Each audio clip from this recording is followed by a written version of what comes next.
Now, the On Your Side forecast with meteorologist Adam Behrman. Well, of course, we have the big lunar eclipse happening tonight, and here's a little bit of information on how that's going to work. Take a look at this graphic right here. This inner circle there is the Earth's shadow. The moon's going to pass right through it tonight.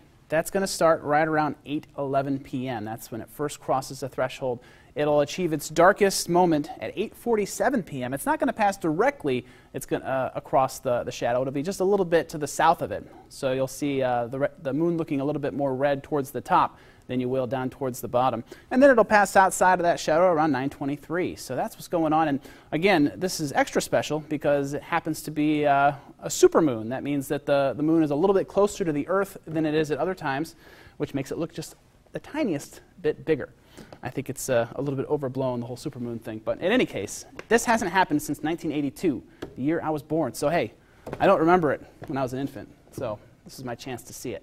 All right, let's take a look at our forecast. Looks like skies are going to be nice and clear for it as this thing starts to happen tonight. We're seeing all sorts of clouds off to the south, down in Nevada, stretching up through Twin Falls and up into the eastern parts of Idaho. But here in southwest Idaho, once you get up north of the Owyhees, things are looking nice and clear for that eclipse, so it should be great. 78 right now, Mountain Home. We're at 77 in Boise. Mountain's a little cooler, 68 for McCall, 70 in Stanley. Sun Valley checking in at 73 this hour.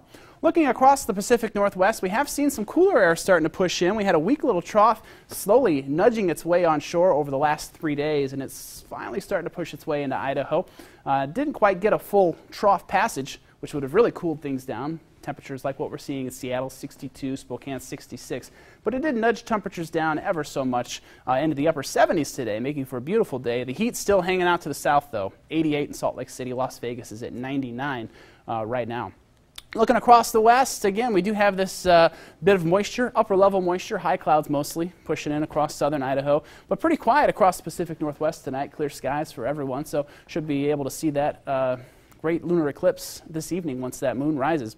And here's what the jet streams are doing right now. We kind of have two. The main one up to the north, keeping all that really cold air trapped up in Canada, so that's great news. Heat has been building out across the region. We have a weak little jet stream kind of passing right over us right now, separating the cool air from the warm air, which is why the weather is just so beautiful.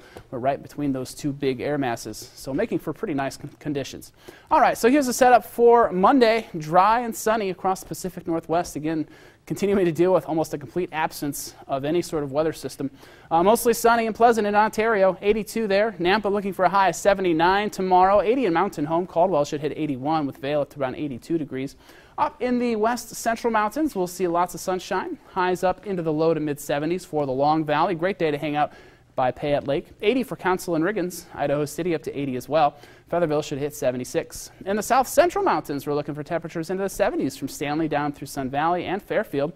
And we're looking for mostly sunny conditions across the Magic Valley. Temperatures here should be right around 80 degrees. All right, here's a look at our next 7 days now for the Treasure Valley. Pretty nice through Wednesday. Nothing but sunshine, and those temperatures will remain warm for this time of year, about 10 degrees above average. And then as we head into Thursday, we'll see a little system come through. It could spark off some thunderstorms if we get enough sunshine.